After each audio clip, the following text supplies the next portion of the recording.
All right, folks. As we get started, I'd love to just hear a couple wins, something good, any quick updates that you'd like to share, either in your business or in your life, to get some good energy rolling. I'll start Please. if no one else does. I have great energy coming back from California. I even caught the same flight back with Allison on the way back. Honestly, I had a lot to take away from that, and I'm ready to implement it into my own business and move forward. I guess charge the storm. So it's all relevant, and now's the time. It's now or never for me. That's how I feel in my business, and I want to take it to the next level. And I'm really pumped up to be back and get going on it. That's awesome, man. Lori's literally charging the storm over there on the coasts of what is that, Key West over there, Lori? These are the coasts of Mansfield, Ohio. Oh, very beautiful, lovely coastal town. Yes. One day I was like, you know what? I wish it was like some gray day, much like yesterday. I'm like, my goodness, doesn't this look beautiful? So I haven't changed it since. Hey, roll with it. Makes me smile. Yes, indeed. I can't do backdrops or blurred because not having hair, the backdrop, like that, the intelligence needs hair to hang on. So it just looks like my ears are pinned back and I look kind of like a Martian or something. You might think I always look like a Martian. Coneheads, Mark. That was the movie, right? Coneheads. All right. Aaron queued us up there, but for those that went to family reunion, and I know that there's a couple on this call, I'd love to hear one or two kind of specific takeaways. What's one thing that you got, one thing that you learned, one thing that you're excited to specifically bring back into your business? Melissa, I'm going to put you on the spot simply because I see your face and I know you were there. Yeah, I didn't pay attention the whole time. So no, I'm just kidding. I'm just kidding. Man, so it's just charging the storm. It's your mindset in the market. The buffaloes charge the storm where all the other animals run away from it. And, in this market, like only the strong are going to survive, and there's opportunity to take more market share. People are freaking out because there's a shift, and then probably everybody on here who is charging the storm are excited and welcoming of it. So I have so many notes on my remarkable. Can be daunting. Any others? Any other specifics for those that went? I'm not sure how many others went. Allison, I have a question. If anybody heard this, I heard my coach talk about it. She kind of did a brief little family reunion recap, and she mentioned that one of her absolute biggest takeaways, I don't know who spoke into it, but essentially leading your business with happiness. And if you aren't marketing happiness, you're going to get left behind. Did anybody hear that? Because I would love to know more about it, if so. Melissa's nodding. Okay. Yeah. So they talked about McDonald's, what does McDonald's sell? They sell happiness. They sell a happy meal, and so that was what that conversation was about. It just talked about giving better customer service and great customer service. And, McDonald's is known for so many things, but at the end of the day, really they're just selling happiness. And the guy was like, okay, we're going to sell happiness and we need a mascot. And then a clown, with a yellow suit and red hair, big red curly hair. So and then the kids play place and all that, because they sell happiness and their families come with their kids and their kids are happy, organically they're going to have more business and sell more product. Mm-hmm. Mm-hmm. Yeah, I'll piggyback on that, Melissa. So one of the takeaways from a Gary session was that he said, this is verbatim, the number one mistake realtors make is that they don't just define the client experience. They just go make presentations. So it's personal service versus predictable program. So he said, if you're creating a MOFR, which is make offer for immediate response, something that's a conversation starter. Some people provide MOFRs and they're not actually going to choose that MOFR, but it will get you in a conversation with a client. So he said, personal standards and professionalism are expected. That is not your value proposition. So learn to be really, really clear on what your value proposition is. And so Molly Fletcher, who was a guest speaker as well, she said, to be the most effective salesperson, you need to get inside the minds and selves of who you serve. What are they scared, nervous, or excited about? And when you can anticipate their needs, that's when it's a game changer. So if you're anticipating your client's needs, use that psychology to apply to a MOFR in your conversations, and they're going to be blown away like, wow, she or he really gets me. And so if you're creating an experience, which is happiness and this emotion that they're going to feel when they pick what you want them to pick or what would be a great choice for a win-win relationship, that's when it's a game changer. It's so good. It So good. is. All right, let's dive in. And now that we got a room full of folks, as many as possible as are able to show their beautiful faces on Zoom, that's going to make this better because today's is going to be far more interactive than last one was. We're going to be basically breaking down the 6 major characteristics of the Evergreen mindset, and this is going to be as conversational as possible. The word mastermind should mean that we're learning from one another, not just one person doing most of the talking. So just a heads up, we want as much participation as possible. So just as a prequel, and we can do show of hands, how many were able to listen to podcast episode 1 at least? I see the hands for those that are there. That's great. So that provides a helpful backdrop. For those of you that have not already subscribed to Think Like a CEO, I think this was season, 5 or 6? There's been a handful of them. And so well worth the listen back on them. Thanks, Ricky.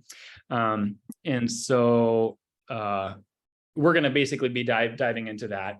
Before we do, we might say, why does this conversation matter? The truth is, and we know this, but let's just put it there, like the market's down. The market's down and the market's moving down. I look at our office's numbers and we're still producing, but anyone that's denying the trend is denying reality. And so for those of us who are leading businesses and those of us who are leading others in those businesses, having the healthy mentality as it relates to how to charge the storm, as has already been said, in a market that's declining is more important than ever.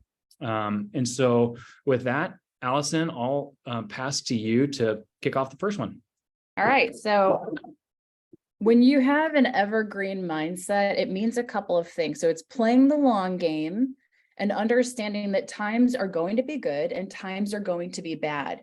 And you ask yourself the question, what do I do consistently to set myself up for the best opportunity to be successful? So when things are booming, you're going to boom. And if things are failing, you still have the best possible economic outcome that you can have.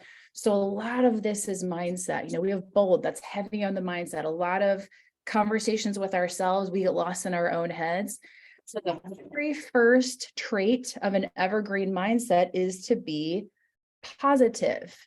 Now, this is not Pollyanna level happiness. It just means that you are not allowing fear to be the driving force in your life, because we know in a shift, some people are not going to survive. Some people will. You control the controllables, which is your actions and your activities. And in a recession, don't have a recession mindset. So, and he said that means when you only see risk and you don't see the reward. So one way to change that narrative in your head is to ask yourself, how are you taking advantage of the market? What are you excited about?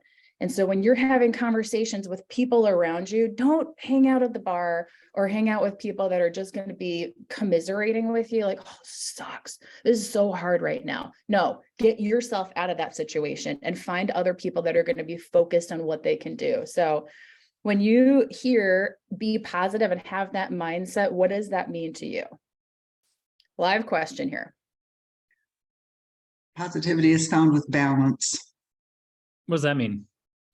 It means that you have to balance all aspects of your life in order for you to be and feel balanced with all aspects of your life in order to feel positive about anything. If this side of your life, your personal side, is wonky, then it's really difficult for your professional life to be on a positive keel. So it's really important that you find that balance in everything that you do, your faith, your home life, your business life, all of those things. How do you actually implement that, Corinne? Because for some people, they're like, yeah, it's a great idea. I don't know how to do that though. Maybe they're just more of a negative disposition in their own minds and they need another person to help pull them out of that. So how do you do that that's in a practical way for you? Oh gosh, as some of you might know, last year was like probably the worst year of my life with regard to things that were going on in my personal life, but we managed to continue to grow our business. We managed to, keep going with the clientele that we've built over the past 25, 30 years. And so for me, it's taking that time for myself and I hate the word self-care, but because it's such a ringer word right now. Everybody's using, oh, self-care, but it really is important to find that time for yourself to manage the spaces in between everything and to take time to pull out from the noises and find that time and quiet for yourself to be able to think about what are my next steps, where's my next client coming from, where's my how am I going to manage the birthday party for the grandkid or for the kid that's coming up and make everything else happen around that. So it's about scheduling your life, I think, in really great part. I love that, Corinne. And one of my favorite quotes from a family reunion was a session where he said, if you need a way to say no, try saying this: I must decline for secret reasons. No explanation needed. Because part of controlling your schedule is saying no and being very selective with what you allow and not allowing other people's priorities to become your priorities. Because by nature, so many of us that have personalities of people pleasing, we want to say yes because we want to help. How is that going to affect your family and your sanity and your mental ability to be able to carve out think time and time to work on your business, not just be in the weeds all the time? Right, because when you say yes to something, it means you have to say no to something else. Heck yeah, it does. And we learned that the hard way, right? Yeah. I just dropped a comments in the chat. Yeah, I just dropped a link in the chat of the 7 circles for those of you that are familiar with the book, The One Thing, to the question of like, how do you do that? I think one answer is you got to start by taking stock of every aspect of your life. Where am I spiritually? Where am I in related to my business? Where am I in my key relationships to develop a baseline to say, well, my business is winning, but my personal relationships are failing. That's a starting point. And then I can begin to identify where I can give appropriate attention and that balance, as Corinne is highlighting. It's good. Yeah. They said in the beginning of this podcast, wealth is an abundance of something. And we all look at it as just finances, but that is, just like the 7 circles Mark showed, wealth is abundance in any of those circles. And I think the more of those you're abundant in, the more positivity is going to flow. Yeah. Allison, you made the comment without being Pollyanna. I'm curious, what's the difference between being Pollyanna and being positive? Pollyanna, if you've never seen the movie, it's an old school movie, like think from the 60s. Love the movie. Love it. Haley Mills, anyway. So Pollyanna, to me, it's been a while since I've even seen the movie. Sometimes that was a little too positive, where you need to have a good balance of being positive and having a healthy dose of reality in there as well. So knowing, yeah, things are not going to be perfect. It's not all cupcakes and rainbows. There's a likelihood that things will go wrong. If you have a positive mindset, you will recover quicker. Just knowing things are going to go wrong, but I'm not going to stay in that space of funkiness. And you can have one bad moment in the beginning of the day that should not mean that that one thing, like that person that cuts you off on the drive into work or on your way to meet a client, when that person cuts you off, now your whole day sucks. No, it was a bad moment. Move on and have a good day for the rest of that. Get the funk out of here. Yep. Number 2 is continually play offense. So they highlighted that we are tempted, let's trim expenses. They talked about hunkering down. And I think this is a good time of year to talk about it. In the winter, people tend to hunker down. It's cold. I don't want to go out.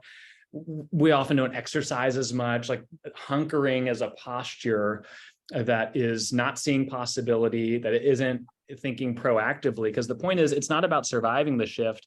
It's growing through the shift so that as the shift changes or shifts back, then we're positioned to take even that much more market share. They also talked about it as being a growth mindset, which doesn't mean that we're not asking hard questions about trimming expenses, because we should be asking those questions. It doesn't mean that we're not asking hard questions about top grading our organizations and wondering if there's 2 people doing a job that 1 person and a VA, like those are all valid questions, but it is with the knowledge that there's plenty of people that won't survive a shift, but we're not one of those people. So we're going to be growing through it.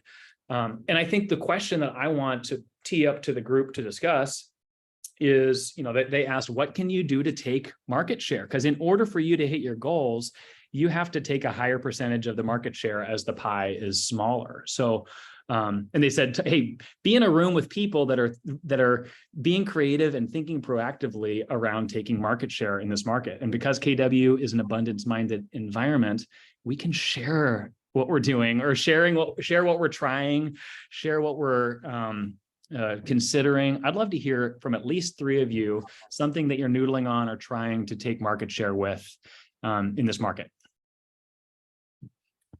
I think for Christian and I, our big thing is being more social, going to more events, meeting more people, and being more social. Because I feel like we sometimes can be like in groups, we can just be awkward. We both will say that we're awkward. So we're trying to really actively work on that and knowing how to have better conversations. And we've been like going back and forth, just even with scripts with ourselves on how to be more fluid and having a better conversation. I love that. And I think when we think about taking market share, being disruptive, we often think about what's the shiny new object that I can help to do that. But no, we're in the relationship business, and relationships can happen in real rooms with real people, not just digitally. And so let's get better at that and be more intentional, even if we feel awkward at first. I love that, Jess. Thank you for sharing. 1 or 2 others. Don't forget the relationships that you've already built. If you've been in the business for 5 years or more, then you have a database, and you need to start visiting that database and mining those people that you've already done business with, that have given you the opportunity to serve them. So if you're forgetting about them, then your gold mine is being mined by someone else. Yes. Part of disruption is actually stewarding what's in our world. That's a disruptive move for many, because most people aren't doing that at a high level at all. Great point. What else? Anyone trying anything new? Yeah, Mark, I'll chime in on that. For me, sorry, I'm no video. I'm working out right now. It's multitasking. Nice flex, bro. But for me, it is trying new things and just getting outside your comfort zone. So for me personally, it was, accepting the role, like the invite to be a board of director member for STAR. And then I took it a step further, and I'm on the community outreach program. I'm helping organize the Latino Fest. I'm a PTO dad. Just a bunch of things that probably last year I never would have thought, I'm going to do this, but it's really for me and then switching over to KW, that was a huge thing, so a lot of new things for me. And I think it's opening up to a lot of opportunities, new people, like everyone has already mentioned, and just going for it, welcoming the change and the opportunities, what they lead to. Yeah, opportunity. That was another point that was made somewhere later on. Oh, I'm not going to steal Allison's later thunder. But yeah, view the change as an opportunity, for sure. Hi, Barbie. Welcome. Just to your point of getting out there and putting yourself outside of your comfort zone and having conversations, even though you self-described as awkward, that's okay. You're pushing through that. One of the things Gary has said is that, look, if we look outside of our industry, like forget realtors for a second, there are other people that have different types of businesses in different industries, and they have to look at this question too. How am I being different to stand out in the sea of my competitors? So if you can talk to other people outside of the industry, see what they're doing and how you can translate that to your business. Love Which I it. could Jill, you mean want to take us to network. number 3? That could mean, Sure mean like thing. network marketing also, like getting into a networking group. That's probably a good thing to get into, rather than just looking at the social picture, actually buying into or getting into a network group where there's people, usually they only allow one person in from each category of business. So you know that you're going to be the one, you're going to be the go-to for that group anyway. And if I could roll back to 2008 for just a minute, I've been in business for a really long time. And in order to stay alive in 2008, we really had to think outside the box. We did a lot of real interesting things. I dislike rentals, but I'm learning to like them. And we did a whole lot of rentals during 2008 and a whole lot of lease to own or rent to own type situations, lease purchase arrangements that worked out well for us during that period of time and enabled us to still have the income that we needed to operate our family and our household expenses. So don't discount a rental opportunity, because renters can turn into buyers. Absolutely. Absolutely. I would say if anyone has any other ideas or things that they're trying or doing to take market share right now, just drop them in the chat as we keep the conversation rolling. Jill? Awesome. Number 3 is go listen. And he said, don't just listen, also ask. So what do we not know that we need to know? And kind of Allison teed us up good on this one. What are your competitors doing? He talks a lot about like the solution is already out there. Whether you know it yet or you don't, the solution is out there. And you already have what it takes to be successful. So ask questions. They talked about even meeting with other competitors, finding out what they're doing. And he said, if they're not going to tell you, keep asking and find somebody who will. Like, what are they doing right? And one other thing that I really loved is Gary spoke into probably one of like the first shifts he was in like the late 70s. And he said he and his wife went to the library. No, it wasn't the late 70s because this book came out later, but whatever, another shift. They went to the library and he's just reading like, I know the solutions out there and it's not always necessarily in real estate. Like it could very well be in a business that is not even in the real estate industry. And he said one of the most transformative books he ever read was The Golden Arches. And, back to that happiness conversation, kind of took what they were doing to be successful and plugged that into Keller Williams. So it really made me think, what other industries are out there? Like, who do we need to be talking to? I loved a few years ago when they were talking about when they were really launching our tech and how Pizza Hut would let you know like when the pizza's coming out. You see when it's being baked, you see when it's being delivered to your house. And that's the kind of interaction consumers want, and so what is it doing now? My question is, have any of you learned anything from somebody outside of the real estate industry that has helped you in your business now or even in the past?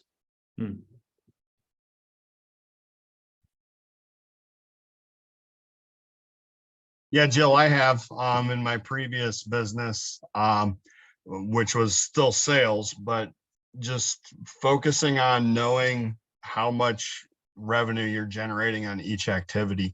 So, a lot of people, don't like making phone calls, but if you know how many phone calls you have to make to lead to a sale, how much each phone call is worth. So then every time you pick up that phone, it's like, hey, I just made $5. I just made $5. It makes the monotonous things a little bit easier. Absolutely, Brent. Thank you. Nikki. When I worked in 2008, I worked in the restaurant business, and the restaurant that I worked for, we weren't affected at all. Like, I mean, it just stayed busy. And I think the reason for that is we provided such good customer service that if people were used to going out to dinner, 4 times a month, and now they can only go out to dinner once a quarter, like they're going to pick the place that they know they're going to get the good service and they know they're going to get a good experience. So, with a shift in the market, we just have to continue to give exceptional customer service to keep people coming back to us, because we're a shoe-in. Absolutely. Like, what is that experience that, and Allison, I think you said that in the beginning. I don't know, I'm writing down a lot of notes myself here. But what is that experience for them, and understanding their pain points? I think that's what you were talking about. What are they scared, nervous, or excited about? And Nikki, like your restaurant, the experience was bar none, so if they were going to go out, that's where they went. I think that is so huge. I look at that, a photographer I know, I actually knew her from my past industry, and she's like Cleveland's #1 photographer now.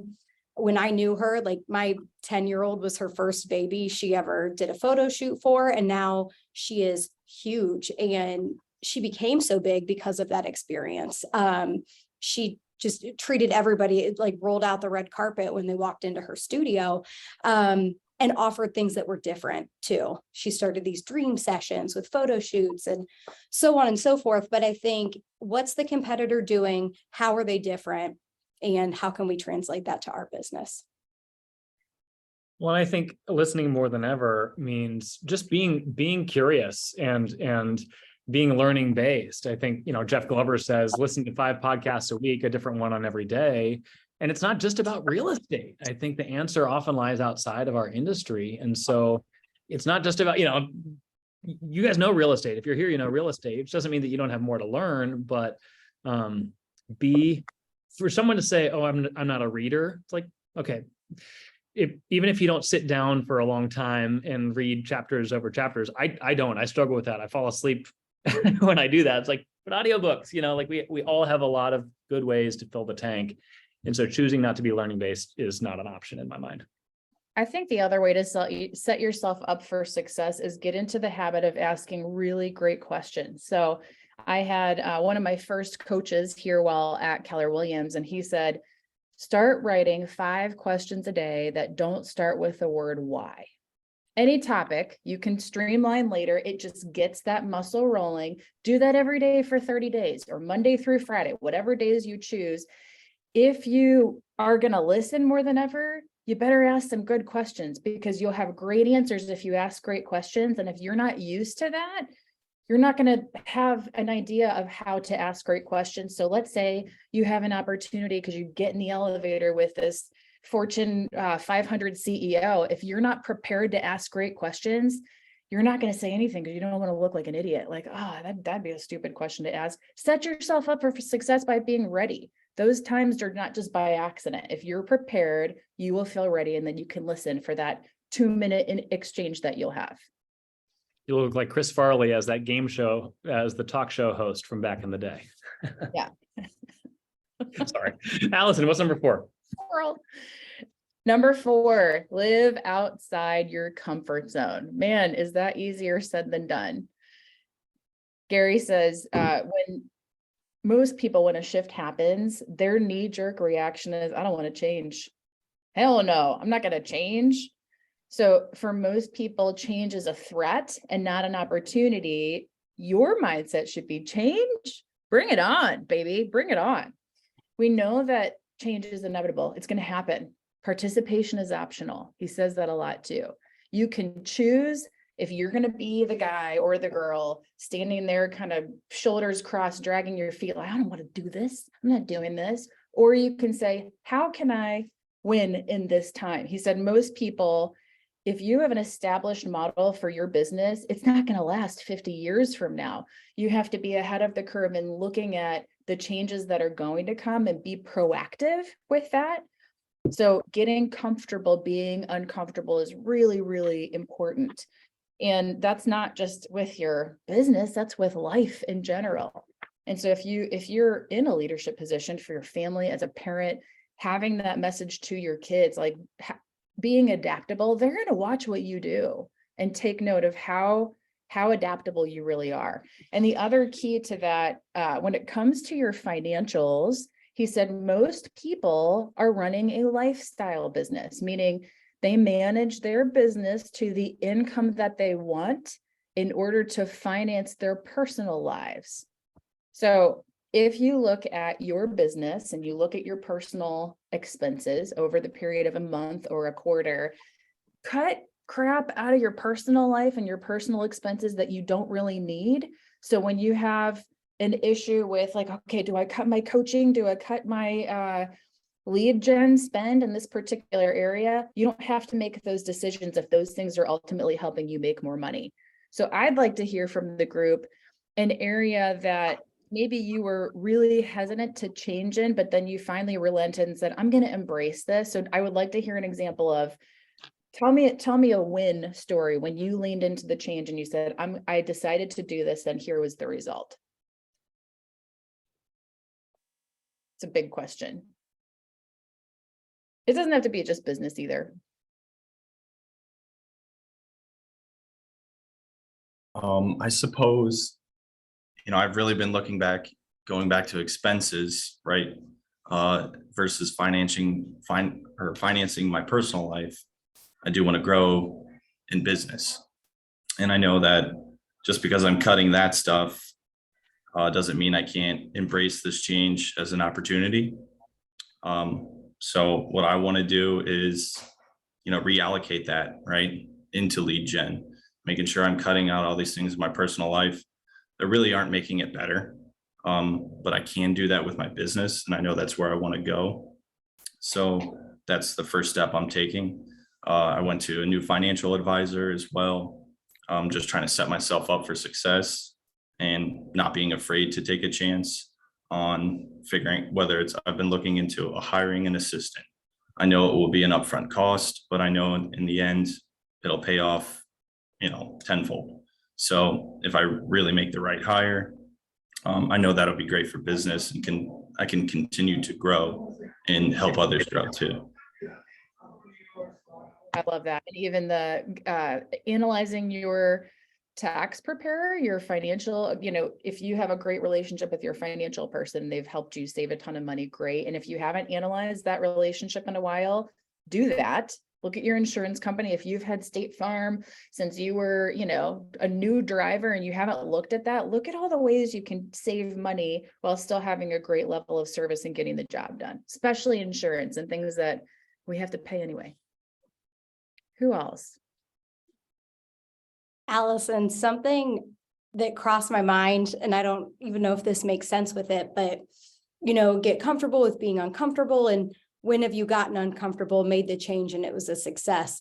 Something I even went back to is, I think in this industry, we will often, oh, well, so-and-so is like the champion of cold calls. And I know that if I just sit down at my desk for 3 hours a day and do the same thing they do, I'll get the same results. But I'd also challenge you to not being afraid to use your own superpower, and I think a lot of people doubt themselves. So I would even say maybe the risk is, betting on yourself and what you already have, and what that can offer is different than what the other people in the market are doing. I love that, because somebody's superpower is not going to be your superpower necessarily. Mm-hmm. Some people suck at door knocking. Some people are amazing at those conversations. They're not afraid to get the cops called on them. They just do it, to just lean into the pain. Who remembers, of those who listened, the Jack LaLanne metaphor and wants to share that with the room? Corinne, can you share with the rest of us the Jack LaLanne story and how it applies? You're muted. Well, you have to, first of all, you don't have to be as old as I am to remember Jack LaLanne. I don't remember. But, and I'm rather old, but either way, the whole story there is that he took the opportunity to do something that was very different and outside of the box to bring, you know, health and fitness into people's homes on a day-to-day basis. So that was very different because people weren't thinking about their health and fitness the way that he brought it into their lives. So basically, that's pretty much it. Well, and upstream of that, this was the takeaway for me. It was that before, earlier in his life, like we know him as the juice man, the juice guy who was going to live till he was 100, and he kind of like had this effervescent glow to him. But before that, he was a regular carnivorous meat eating guy.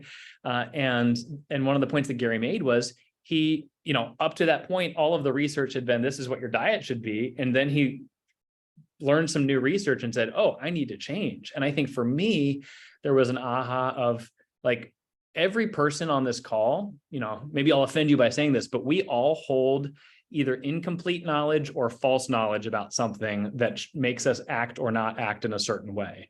Oh, I'm not going to do this because I'm bad at focusing. I'm not going to do this because I'm not good with people. I'm not going to do this because you know, it's not in my gene pool, whatever. Or I'm not going to do this or do this because I believe this thing to be true that maybe it's not true.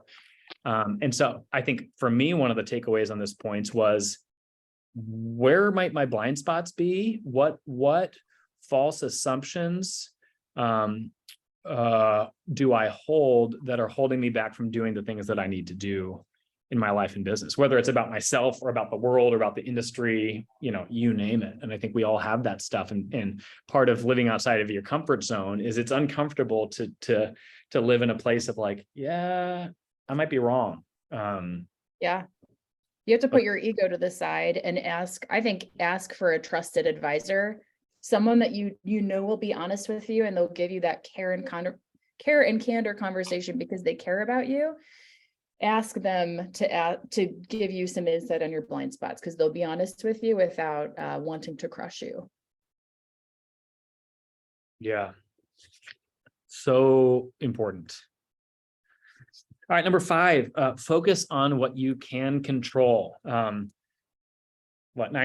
of the stuff that we face in our world and in our day is stuff that we can't control. Can we control the weather today? Obviously not. Can we control the interest rates that are driving many of our consumers' perspectives? Can we control, you know, that you banged your toe on whatever walking out the door this morning? Like, no. What are the 2 things that we can control? Anyone want to take a stab?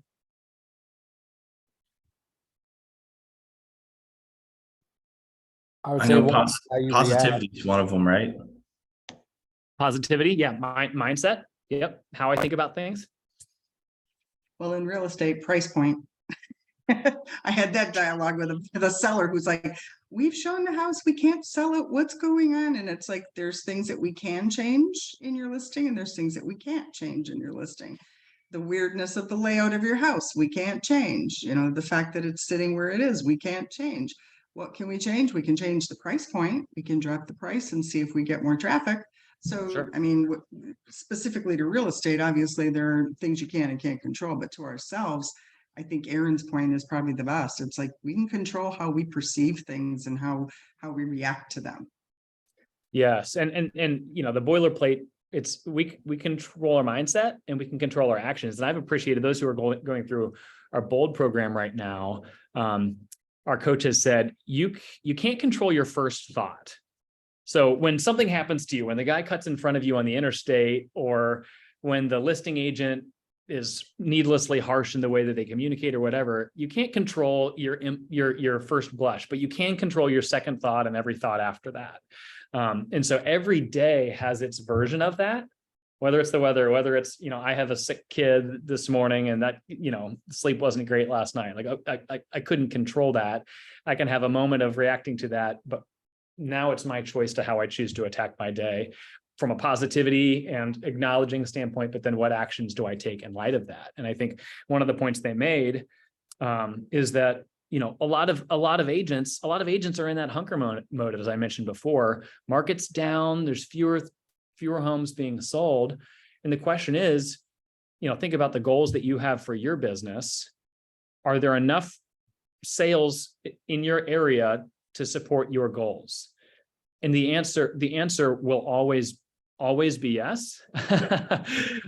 Even in smaller communities, there's even in a shrinking market, you got to get yours. And so the things that we can control from an activities standpoint are the things that we need to focus on right now. So let's just share for a minute, and let's avoid the lead gen, like avoid the generalities. What are the specific things as you think about taking market share, growing and thriving through this market? What are the specific activities that are most important for you to take control of right now?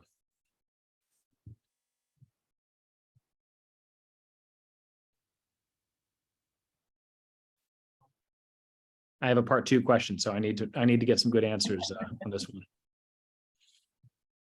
One thing I would say, if not to jump in front of anyone here, but social media, like if you aren't, I don't know, there's just so many ways for people to connect. We had a social media class earlier, and hearing how many leads she gets just from her social media database that she doesn't pay anything for, and people get to understand her.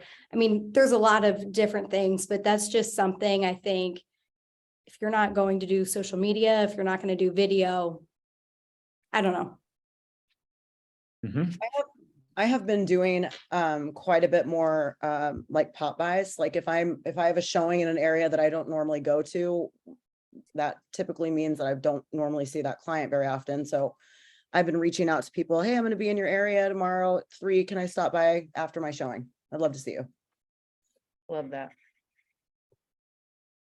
Yeah, just being very intentional with every interaction that I have, knowing my surroundings too. And because I think, a first impression on people can be, if it's a good one, you can kind of build a relationship from there, and it can build, showing your face, becoming a regular, right? Somewhere, and supporting businesses. I think they see that and they'll want to support you back. So I want to really hone in on that. I would say that's one of your strengths, Aaron. You do that well. Pam says, one new thing my team is doing around providing value is that every Monday we post the last 7 days in your neighborhood slides. We are trying to show our friends, followers that real estate is hyper local and shows movement in the market, educates, because the majority of public sees national news and believes it. And we know we're a little bit different here. And it shows that we're working and staying top of mind. That's awesome. Simple. So good. Yeah, there's news, and we talked about this at a class last week with some of our Mansfield agents, that being able to, everyone's getting news from somewhere, and you can control your efforts in being part of the news cycle, so to speak, for them, or speaking in as they're getting filled. And I love that that's a system for you, Pam. It's not just, oh, we're trying to do this. It's every Monday. We've built a system around that. That's sustainable. What's 1 or 2 other things that you guys are doing or can be doing to control?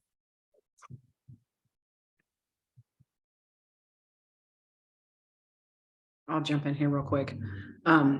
Currently what we're doing is everything that we are doing, we're building systems around to make sure what we're doing today is scalable and repeatable. Because it's a good idea right now, because, the market is different than it was last year, but the market will get stronger again. We'll get busier again. So how can we implement systems where we continue making that extra effort and it continues to put us above the rest of the people? Because, like Gary said, if you gain market share now, that market share is going to grow and you're not going to give it up. If you lose market share, good luck getting it back. Right. We're doing the pop buys on a higher level. We have, I can just right here. So for St. Patrick's Day, we have just a little box of goodies. I don't know if you guys can see this. Oh, There's like Skittles and Lucky Charms and a little necklace and these little chocolate coins. And then it's just, there's a little sticker on it. Mm-hmm. And we're grateful for you. Thank you for being part of our world. And our agents, and just for there's going to be a scratch off lottery ticket in there, and then an invitation to our Easter egg hunt. Nice. And everybody's taken 10 to 20 of them. and we're just doing pop buys, and it's something little, it's inexpensive, but it's something we're handing them, and it's customized, and it's a fun little gift. And we're doing this in such a way that we can continue doing these, and we have it set up like per quarter or every so many weeks. We're already planning the next one, and then planning the next one, and planning the next one. And then next year, we already know this is what we're doing for this. This is what we're doing for that, and repeatable and scalable and systems around everything. So that's coaching to Allison's part, having people that are holding us accountable and helping us build systems around our business is huge, because we all have these fantastic ideas and we all do these wonderful things. But if you only do them once, it's only going to get you there once. It's being able to repeat and scale and make sure that everybody's doing it and we're executing at a really high level. So that's what we're doing right now. And we're consistently listing 3 to 4 houses a week right now. So, and in my area, that's huge market share in your area. Us country bumpkins, that's a lot of listings per week. I think for anyone, that's a lot of listings a week, but that's substantial market share where you're at. So taking this conversation just a step further for a quick second, for those, everyone here is in or related to leadership in some way, shape, or form. One thing that you can't control, sorry if this offends people, you can't control the people that you lead. And so let's talk about the difference between control. What can you do? If you can't control them, what can you do to help them do the right things in any market, but let's say particularly this market?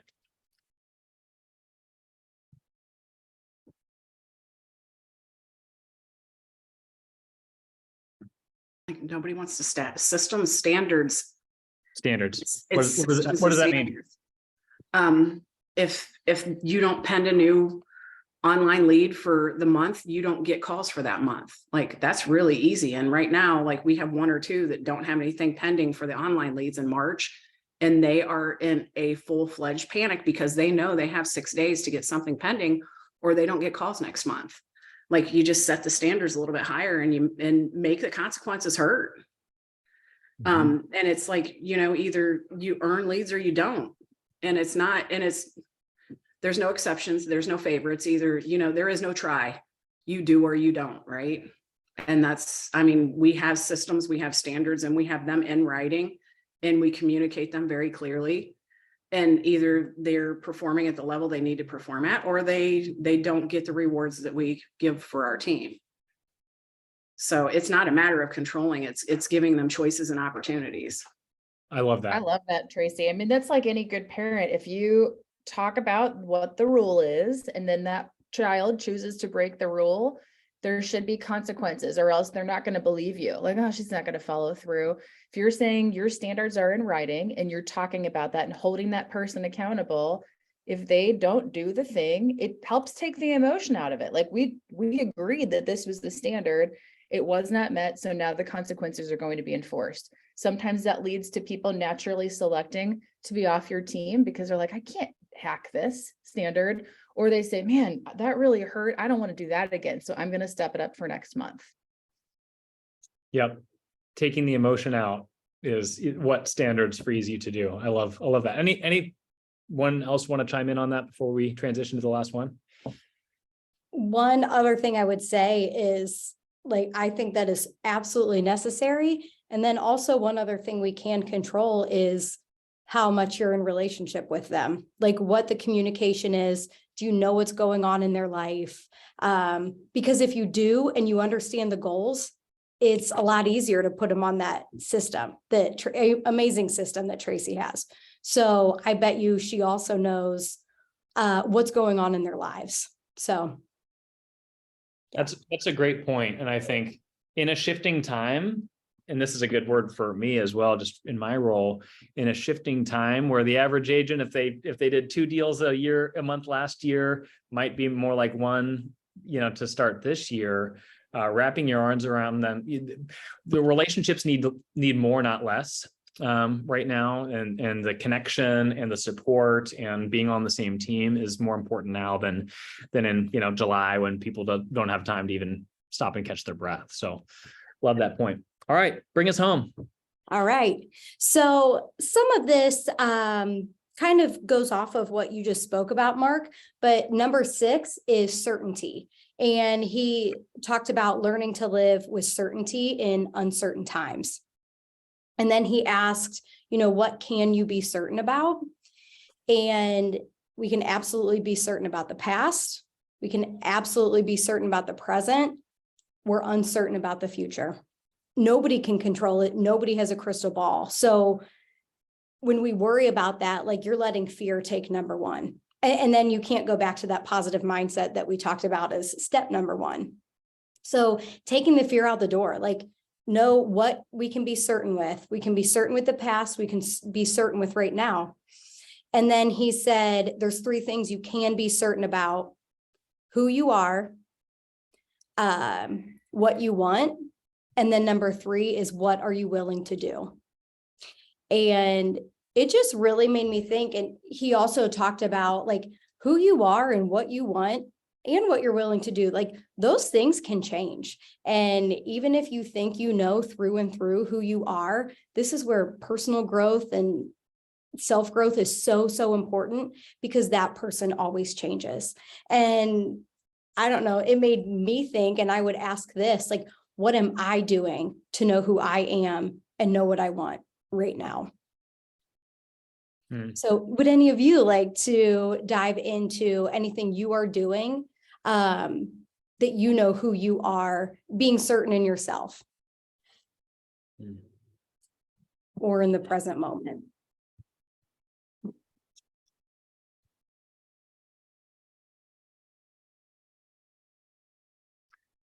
I think the thing that comes to mind for me is, I think there's spectrum here. One is someone that's continually trying to grow and become someone that they're not. And then at the other end, the person that just sits back and folds their arms and just says, this is just who I am, take it or leave it. And I think health is obviously somewhere between those places, where if I'm a 2 out of 10 in some category, it's probably unrealistic for me to strive to be a 10 out of 10. And therefore I shouldn't feel bad or been out of shape, because that's not the case. But I can take a step. So what would it look like for me to become a 3 or a 4 in that category in this month? So I think part of it for me, the who you are, is that balance between freedom in who I am with the striving to mature and grow at the same time. But for me, if anyone knows me, structure, it is, I don't have it. It's not, wasn't born with it. Me? You look at my KPA and you laugh, like, wait, is that part broken? Yeah, it is. And so for me, it's like, I'm not going to become some administrative wizard. That's not how the Lord wired me. But how can I mature to be better to work with, and then leverage out the pieces that aren't. Hey, Justin here. I know you can't see me, but I think and I don't mean this conversation. This conversation's amazing. But I don't think we're doing our industry, our agents, our offices any favors being hyper focused on the fact that things are down, or, yes, we have to prepare for the worst, but we get up every day and we just forget like COVID happened. Okay. So it's 2019 again. The market's still good. Rates are still okay. Rates have actually flattened out a bit. They've come down a bit. So I think we're preparing our agents to walk into a listing appointment with a pit in their stomach, because they have a scarcity mindset now, because, the market's down. You know what? The market's leveled. The market should have never been where it was 12 months ago. And we're all very grateful that it was there, and we, made a lot of money. Don't get me wrong. But I think the conversations need to be about, okay, we are now more in a market that we should have been in 2.5 years ago. We should have never adjusted the way that we did. And let's just take that as a bogey and move on. So we're not changing a whole lot. Everyone talked about how down everybody was in the fourth quarter. We were very blessed. We were up in the fourth quarter. We are not down for the beginning of the year. And I think a lot of it is because we're not getting up every morning, sitting down as a team going, okay, what are we going to do in this shifting market? We're doing the same things we always did. We call our sphere. We make sure that our listing presentations are better than everybody else's. We are still commanding full brokerage fees and paying them out accordingly. And our life hasn't changed. And I think it hasn't changed. I'm not saying that the phone is just ringing off the hook. Don't get me wrong. We are certainly not where we were a year ago, but we're certainly not scratching our heads going, oh my gosh, we have 3 deals on the board. What's going on? And I think it's because we're just staying to our basics, and we're staying to our principles that we always stay to. We didn't start spending a ton of money when money was coming in, so we don't need to stop spending money. We run a pretty tight ship, a pretty lean ship, and I think if we can, especially with newer agents, stop telling them that this is a different market or a down market, we're planting that seed in their head. And it's really not. It's actually still a really great market. I continue to lose homes in multiple offers, admittedly. So it can't be that bad of a market. I tell folks, because I work with people regularly who are exploring a career, they say, I hear this is a bad time to get into real estate. And I just say, that depends. Are you willing to work? Because if you are, then you're going to be okay. Focusing on the right things, then you're going to be okay. And that's not a Pollyanna story. But to your point, Justin, it's when you control what you can control and you focus on the things that you can control and keep a healthy mindset about it, you're going to be all right. And even if there is dips and valleys, I'm hearing from you, we need to take the drama out of it and we just need to get back to work. Yeah, we need to all kind of forget that we had 2 really ridiculous, awesome years that had a pandemic not ensued, we might not have had. I always think it's better. Excuse me, I'm sorry, Allison, for stepping on you. I always think that it's better to get started in a down cycle, because if you can make it in a down cycle, then you can make it in an up cycle. Absolutely. Yeah, absolutely. Some people started in a down cycle and had the most amazing year ever because they didn't know any differently. So that's a great takeaway, Justin. And I think that third question there, Jill, you can be certain about what you're willing to do, like getting specific on that. And I think to the point about those that got licensed in the last couple of years, there's a lot of people that aren't willing to do much of anything. And none of those people are in this room because you're a top producer if you're in this room.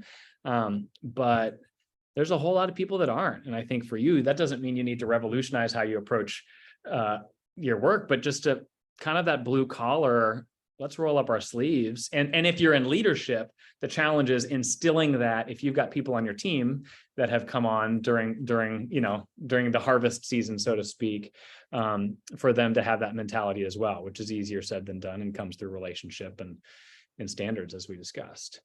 We're right at time. Anything else? Any other questions or parting thoughts? Appreciate your participation. We'll do this again next month. Stay tuned for more info on it. But yeah, this has been fun, and I hope there's at least one or two nuggets that have been helpful for you from a mindset or business standpoint.